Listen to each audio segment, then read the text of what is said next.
এখন ঘড়ি কাটা বাজে 5টা। আমরা হোটেল আমাদের দিয়ে দিয়েছে, আমরা হোটেলে এখন পৌঁছে গেছি।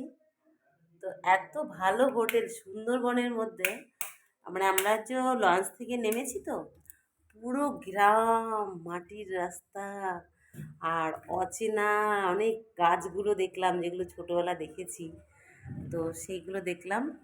এখানে না আমরা 3জন, মানে আমি, আমার হাজব্যান্ড, আমার ছেলে। তো 2টো বেড, দেখতেই পাচ্ছ, এই একটা বেড, দেখছো এই একটা বেড, আর এই একটা বেড। তো এখন আমরা একটু ফ্রেশ হব, যেহেতু আমরা বেরিয়েছি ঘর থেকে 4:45টায়, আর আমি ঘুম থেকে আজকে উঠেছি 3টে 20-তে। তো অনেকটা জার্নি, কষ্ট, আর তার মধ্যে দিয়ে খুব আনন্দও করেছি। যতটুকু টাইমের লঞ্চে ছিলাম, খুব সুন্দর খাওয়া দাওয়া। তারপরে দেখো এখানে একটা আবার আয়না আছে।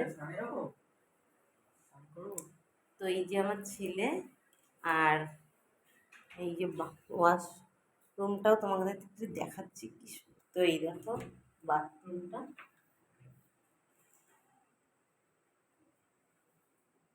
বাথরুমটাও বেশ সুন্দর। তো আমাদের যখন নিয়ে আসছিল না, তখন আমরা মানে রাস্তা প্লাস একটু জায়গা এক জায়গায় বসলাম। তো সেখানে বললাম কি এটা পুরোটাই গ্রাম, বলছে হ্যাঁ এখানে পুরোই গ্রাম। তো ভাবলাম কীরকম হোটেল হবে না হবে। তো না ঢুকে দেখি খুব সুন্দর হোটেল দিয়েছে, পছন্দ হয়েছে। এখন আমরা একটু ফ্রেশ হয়ে যাব, ঠিক আছে? টাটা।